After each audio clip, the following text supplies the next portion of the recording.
Lagi dan lagi, Indonesia sedang digemparkan oleh kasus pembunuhan yang paling menyeramkan dan paling gila.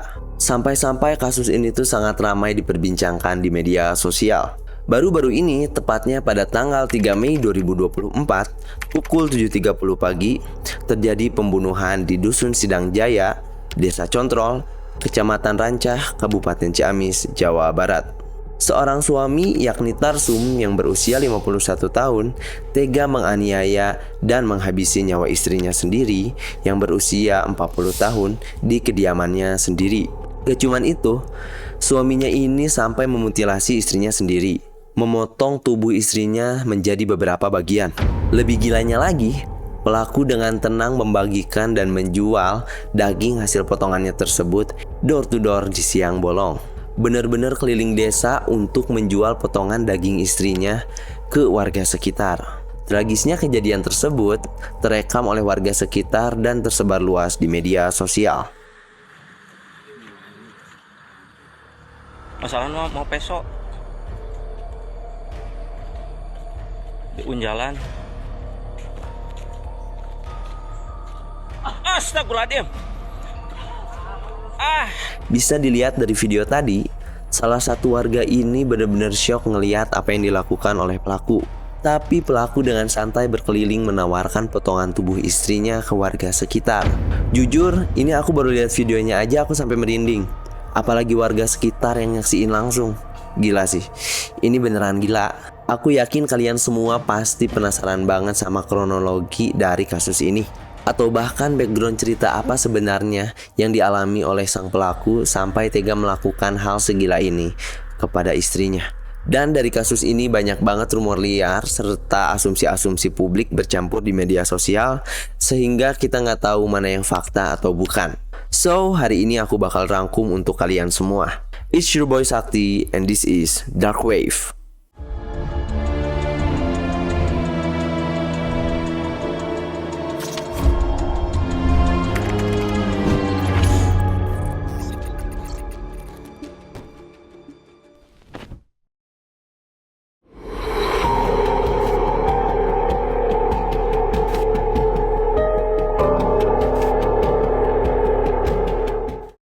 Sebelum masuk ke kronologi kejadian, kita kenali terlebih dahulu siapa Pak Tarsum sebenarnya. Pak Tarsum adalah seorang warga Dusun Sidang Jaya, Desa Control, Kecamatan Rancah, Kabupaten Ciamis, dan juga merupakan suami Ibu Y. Pak Tarsum dan Ibu Y memiliki 2 orang anak. Anak pertama itu perempuan yang sudah berumah tangga, sehingga sudah tidak lagi tinggal bersama mereka. Sedangkan anak keduanya, laki-laki yang masih seorang siswa SMK kelas 2. Pak Tarsum ini di kampungnya terkenal sebagai orang yang baik. Orangnya tuh ramah banget, solid juga sama warga sekitar. Kayak nggak mau aja kalau dia tuh sampai ngerugiin orang lain. Bahkan keluarga Pak Tarsum ini dikenal sebagai keluarga yang sangat harmonis. Keseharian Pak Tarsum ini bekerja sebagai peternak sapi di desa itu. Kehidupannya juga benar-benar berjalan normal. Gak pernah ada sekalipun kejadian atau gosip-gosip aneh tentang Pak Tarsum ini. Hingga pada akhirnya terjadilah kejadian mengejutkan yang baru-baru ini viral di media sosial. Kejadian ini terjadi di hari Jumat, tanggal 3 Mei 2024. Tapi sebelum itu, menurut kesaksian warga nih, pelaku dan istrinya memang sempat cekcok. Gak kayak yang biasanya di mana keluarga ini tuh dikenal sangat harmonis. Tiba-tiba cekcok adu mulut sampai kedenger ke rumah tetangga. Tapi yang namanya juga tetangga, ngedenger tetangga lagi cekcok urusan rumah tangga itu udah kelihatan biasa aja gak sih? Dan ya, sebagai tetangga, mereka mungkin gak mau ikut campur dan ya udah aco-aco aja gitu. Menurut keterangan polisi, sang istri sempat lari sampai tanjakan yang berjarak 30 meter dari rumahnya. Nah, lama-kelamaan cekcoknya ini makin memanas. Sampai akhirnya pelaku menganiaya istrinya di tanjakan tersebut dengan cara memukul istrinya menggunakan balok kayu sepanjang 1 meter dengan diameter 10 cm. Pelaku memukul bagian belakang kepala istrinya dengan kencang dan juga bagian depan kepalanya. Saking kencangnya pukulan-pukulan itu, sang istri akhirnya terkapar di luar rumah dan pelaku bergegas untuk masuk ke rumahnya. Kalau kalian pikir pelaku mau mencari sesuatu untuk menyelamatkan istrinya, kalian salah besar. Pelaku masuk ke rumahnya untuk mengambil sebuah pisau dapur. Pisau dapur ini dia pakai untuk melakukan aksinya, yakni memotong tubuh istrinya sendiri menjadi beberapa bagian di depan rumahnya. Kalau kalian bertanya-tanya, kok bisa sih hanya dengan pisau dapur aja si pelaku memotong tubuh istrinya? Jadi gini guys, pelaku ini memang sehari-harinya sudah terbiasa memegang pisau karena dia seorang peternak dan penjagal sapi. Jadi mungkin hal ini tuh sangat mudah untuk dilakukan oleh si pelaku. Bagian-bagian tubuh istrinya ini sebagian dia bawa ke baskom, yang akhirnya dibawa ke pos ronda, dan sebagian laginya dia bopong sendiri. Jadi secara teknis dia bawa dulu baskom yang isinya potongan tubuh istrinya ke pos ronda, dan dia balik lagi ke TKP untuk mengambil sebagian besar tubuh istrinya yang ia bawa juga untuk ke pos ronda. Kejadian ini disaksikan dan terekam oleh ketua RT yaitu Yoyo yang hendak berangkat kerja. Masalahnya mau peso di unjalan. Astagfirullahaladzim. Melihat kejadian tersebut, Yoyo syok sampai gemetar.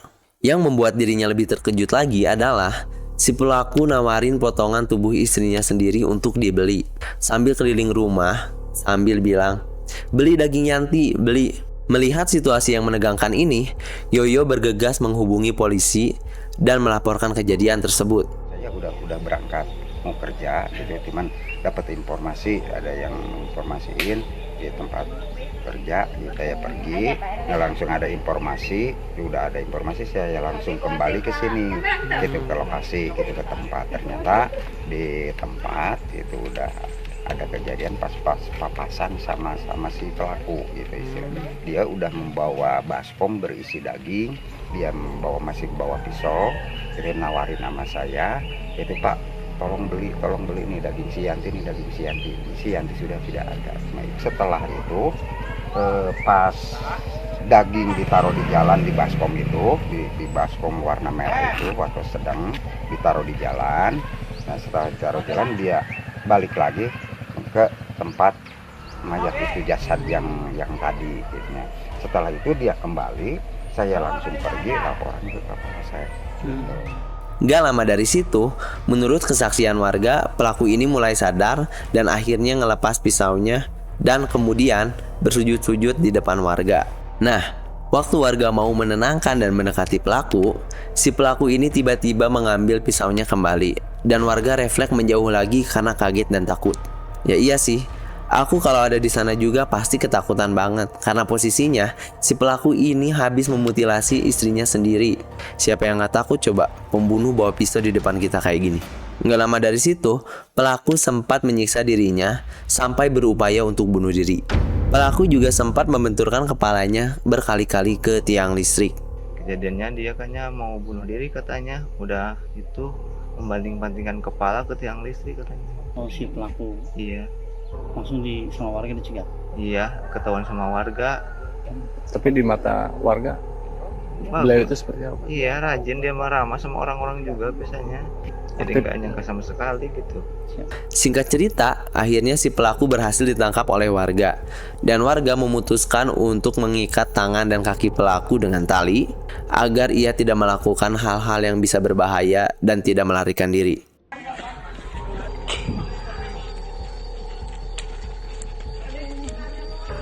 Awasi saya mau arit. Anjing, dong, siap.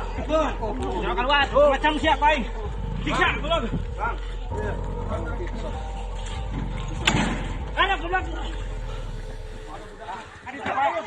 Setelah itu, pelaku akhirnya ditangkap oleh polisi dan dikurung di dalam ruangan yang ada di kantor polisi.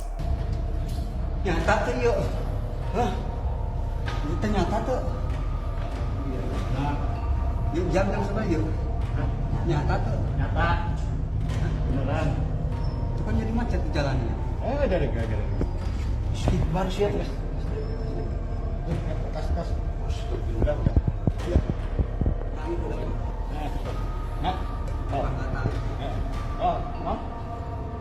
Tali di muka mau bisa. Pak, nama lengkap pelaku, Pak? Kalau kalian lihat dari video tersebut, Pelaku kelihatan kayak linglung dan tatapannya tuh kosong. Bahkan di video tersebut, pelaku juga berkali-kali nanya kepada polisi di sana. Ini nyata. Entahlah apa yang dia rasakan saat itu. Mungkin dia menyesal atas apa yang dia lakukan. Sampai syok dan kebingungan sendiri. Saat diperiksa oleh pihak kepolisian, ada beberapa keanehan yang terjadi. Jadi, kadang pelaku ini tuh kelihatan banget linglungnya. Ngejawab pertanyaan-pertanyaan pun nggak jelas gitu, sering berubah-ubah. Dan sesekali beristighfar, namun seringkali tatapannya tuh kosong dan ngelamun. Bahkan saat polisi bertanya perihal kejahatan yang dia lakukan terhadap istrinya sendiri, ia langsung teriak-teriak histeris. Jadi emang emosinya itu benar-benar naik turun, super nggak stabil. Selama diperiksa pun pelaku sering memanggil-manggil nama istrinya. Karena keanehan-keanehan ini, polisi pun akhirnya memutuskan untuk memeriksa kondisi kejiwaan si pelaku. Itu tadi kita belum bisa menyimpulkan bahwa motifnya apa, karena kita akan melakukan pemeriksaan kejiwaan oleh ke dokter jiwa yang akan dilaksanakan mudah-mudahan besok pagi hari Senin. Petugas kesehatan puskesmas pun langsung mendatangi lokasi keberadaan Tarsum dan melakukan pemeriksaan serta pengkajian. Hasil pemeriksaan menunjukkan tekanan darah Tarsum 120/80 dan berdasarkan pengkajian jelasnya, dia tampak gelisah tetapi merasa tidak punya masalah atau sakit. Dari kejadian ini, sepanjang investigasi pihak berwajib itu memiliki beberapa dugaan yang spesifik dari beberapa saksi. Tapi ini masih dugaan ya, karena pelakunya sendiri masih belum mengakui secara jelas tentang motif sebenarnya itu apa. Menurut pihak kepolisian, saksi-saksi menyatakan bahwa yang menjadi motif pembunuhan ini yaitu faktor ekonomi, di mana mereka ini terjerat hutang, baik itu hutang personal maupun hutang terhadap bank. Jumlah hutang yang mereka miliki juga terbilang cukup besar, yakni jumlahnya 100 juta lebih. Nah, untuk ada beberapa saksi yang sudah kita periksa, memang menerangkan bahwa korban atau pelaku ini mempunyai hutang di perorangan maupun di bank. Nah, ya untuk sementara kita belum menyimpulkan, yang jelas ada terlilit hutang. Jumlahnya lumayan besar, di atas 100 juta. Namun ada juga warganet yang menyatakan bahwa pelaku ini mengalami depresi berat karena anaknya sendiri melakukan judi online dan terjerat hutang sebesar 100 juta lebih yang akhirnya sering didatangi oleh rentenir. Karena keluarga sadar kalau pelaku ini mengalami depresi, keluarga pun akhirnya memutuskan untuk menjaganya karena takut terjadi hal-hal yang tidak diinginkan. Namun pada malam itu keluarga kecolongan sehingga terjadi cekcok antara pelaku dengan istrinya.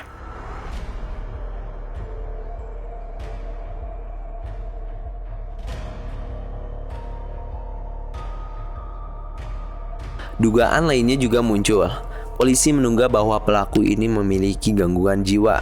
Kapolres Ciamis AKBP Akmal menjelaskan dari keterangan sejumlah saksi, seminggu sebelum kejadian, istri pelaku sempat menghubungi Puskesmas Rancah.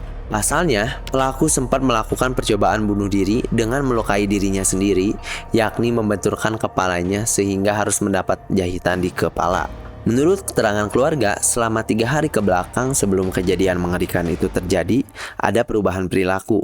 Bahkan Tarsum berupaya menyakiti dirinya sendiri hingga kabur dari rumah.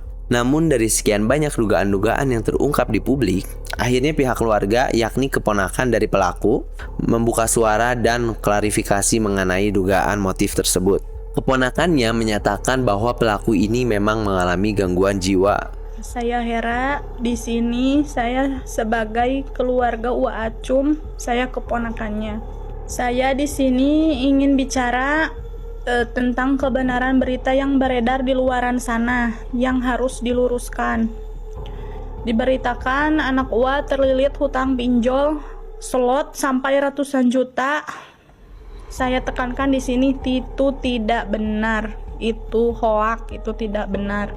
Memang keluarga akui kejadian slot ini pernah dialami, namun itu kejadiannya sudah lama dan sudah terselesaikan. Juga tidak seperti isu yang di luaran sana yang mengatakan sampai terlilit hutang ratusan juta, itu tidak benar. Terus ada lagi isu suami istri cekcok karena anaknya itu ngebela anaknya yang pinjol itu juga tidak benar, karena menurut saya emang saya kan sering jenguk gitu ke sana. Tidak, itu tidak benar. Mereka itu harmonis, biasa-biasa aja gitu. Terus ada lagi isu pesugihan. Saya rasa juga itu tidak benar, karena orangnya rajin beribadah ya. Yang saya tahu ini depresi itu, saya ceritakan di sini, saya dalam keadaan sakit dan oleh keluarga dalam upaya pengobatan. Perubahan perilaku sudah terlihat sebelum puasa kemarin. Jadi sering melamun, sering kadang bicara sendiri, kadang menepak-nepak keningnya gitu.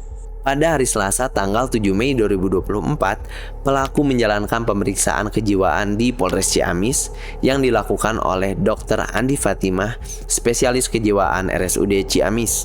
Saat ini pelaku sedang ada di RSJ untuk penanganan lanjutan dan melakukan observasi untuk mengetahui kondisi kejiwaannya secara menyeluruh. Karena kondisinya yang masih belum stabil sampai saat ini, polisi pun belum bisa melanjutkan investigasi dan interogasi terhadap pelaku secara menyeluruh. Meskipun sampai saat ini belum diketahui motif pastinya bagaimana, kita doakan semoga almarhumah bisa tenang di sisinya dan keluarga juga bisa menemukan titik terang dari kasus ini.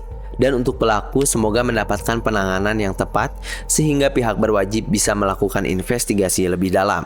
Jangan lupa untuk subscribe dan nyalain lonceng biar nggak ketinggalan video-video terbaru dari channel ini. Keep trying, life must go on. See you.